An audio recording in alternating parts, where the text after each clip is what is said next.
Senior صحافی اور تجزیہ کار جاوید چودھری نے انکشاف کیا ہے کہ سابق وزیر اعظم عمران خان اور ان کے army chief general Qamar Bajwa کے درمیان لیفٹیننٹ جنرل فیض حمید کو بطور ISI چیف ہٹانے کے معاملے پر اختلاف پیدا ہو گئے تھے۔ حالانکہ فیض حمید خود بھی کور کمانڈر بننا چاہتے تھے تاکہ آرمی چیف کے عہدے کے لیے اہل ہو سکیں۔ یہ اختلافات اتنی شدت اختیار کر گئے کہ ایک روز جنرل باجوہ نے استعفیٰ دینے کا فیصلہ کر لیا تھا۔ جاوید چودھری اپنی تفصیلی تحریر میں بتاتے ہیں کہ جنرل فیض حمید کو ISI کے عہدے سے ہٹانے کی بنیادی وجہ یہ تھی کہ کسی بھی لیفٹیننٹ جنرل کو آرمی چیف بننے کے لیے کم از کم ایک کور کی کمان کرنا ہوتی ہے۔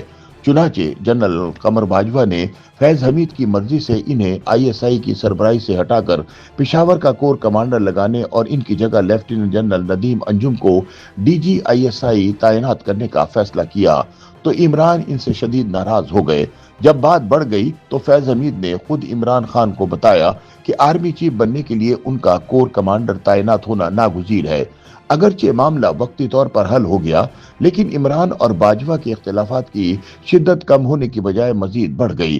سینئر صحافی کے مطابق جنرل فیض حمید نے وزیر اعظم عمران خان اور بشرا بی بی کے گرد نہایت مضبوط فیلڈنگ لگا رکھی تھی اور اسی لیے وہ اپنی مرضی کے فیصلے کرتے اور کرواتے تھے۔ نومبر 2021 میں جب ان کی مدت ختم ہونے کا وقت آیا تو عمران انہیں DG ISI کے عہدے سے ہٹانے پر تیار نہ تھے۔ جنرل باجوہ نے وزیر اعظم کو سمجھایا کہ فوجی روایت کے مطابق اگر کوئی لیفٹیننٹ جنرل ایک سال کور کمانڈ نہ کرے تو وہ آرمی چیف کے عہدے کا اہل نہیں ہو سکتا۔ اس لیے فیض حمید کا ISI میں رہنا ان کے مستقبل کے لیے نقصان دہ ہوگا۔ جاوید چودھری لکھتے ہیں کہ جنرل فیض اس صورتحال سے پوری طرح واقف تھے، لیکن ان کا دل تھا کہ وہ کور بھی کمانڈ کریں اور ISI کی سربراہی بھی اپنے پاس رکھیں۔ لہٰذا فیض نے وزیر اعظم کو بریف کیا کہ وہ آرمی چیف کو حکم دیں کہ ISI کو کور ڈکلیئر کر دیا جائے یا انہیں موجودہ عہدے کے ساتھ کور کمانڈر کے برابر کا اضافی چارج دے دیا جائے۔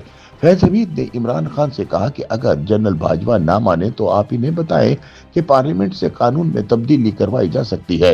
فیض نے عمران سے مزید کہا کہ اگر باجوہ پھر بھی 2 عہدے دینے سے انکار کریں تو آپ انہیں ان کی اپنی ایکسٹینشن یاد دلائیں کہ جب پارلیمنٹ سے آرمی ایکٹ میں ترمیم کروا کر آپ کی مدت ملازمت بڑھائی جا سکتی ہے تو DG ISI کو کور کمانڈر کے برابر اختیارات کیوں نہیں دیے جا سکتے۔ جاوید چودھری کے مطابق فیض حمید کی اس بریفنگ کے بعد عمران خان اور جنرل باجوہ کی ملاقات ہوئی۔ جنرل باجوہ نے وہی دلائل دیے جن کی توقع جنرل فیض کو تھی، جبکہ عمران خان نے وہی جوابات دیے جو انہیں رٹائے گئے تھے۔ چنانچہ جنرل باجوہ نے فیض حمید کو 2 عہدے دینے سے انکار کر دیا، جس کے نتیجے میں یہ ملاقات تلخ کلامی پر ختم ہوئی اور صورتحال سنگین ہو گئی۔ جاوید چودھری کے مطابق ماحول اتنا سخت کشیدہ ہو گیا کہ جنرل باجوہ نے وزیر اعظم کے پرنسپل سیکرٹری اعظم خان کو فون کر کے کہا کہ وہ اگلے دن دفتر نہیں آئیں گے، چنانچہ وزیر اعظم نئے آرمی چیف کا بندوبست کر لیں۔ یہ صورتحال جنرل فیض حمید کے منصوبے کے برخلاف تھی، کیونکہ اگر جنرل باجوہ نومبر 2021 میں ریٹائر ہو جاتے تو فیض آرمی چیف کی دوڑ سے ہی باہر ہو جاتے۔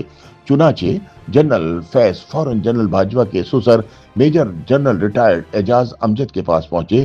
وہاں کچھ ایسے جنرل بھی موجود تھے جن کے کریئر جنرل باجوہ کے اچانک سبکدوش ہونے سے متاثر ہو سکتے تھے۔ یہ سب مل کر جنرل قمر باجوہ کے گھر پہنچے، سارا دن انہیں مناتے رہے اور آخرکار فیصلہ ہوا کہ جنرل فیض خود وزیر اعظم کو راضی کریں گے۔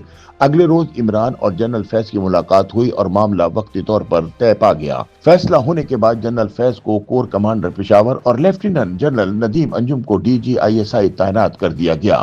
مگر جاوید چودھری کے مطابق جنرل فیض پشاور میں رہ کر بھی سابق وزیر اعظم اور بشرا بی بی کے لیے پوری سرگرمی سے کام کرتے رہے۔ اس مقصد کے لیے انہوں نے پورے نظام میں اپنی فیلڈنگ پہلے سے لگا رکھی تھی۔ عمران خان کے خلاف تحریک عدم اعتماد کامیاب ہونے کے بعد وزیر اعظم ہاؤس میں میجر عبد الرحمان کو نئے وزیر اعظم شہباز شریف کا ADC لگایا گیا، جو پہلے جنرل فیض کے اسٹاف آفیسر رہ چکے تھے۔ عمران خان انہی کے ذریعے فیض سے رابطہ کرتے تھے، جبکہ میجر عبد الرحمان کے پاس ایک ایسا فون تھا جس میں صرف ایک ہی نمبر موجود تھا اور وہ تھا جنرل فیض کا۔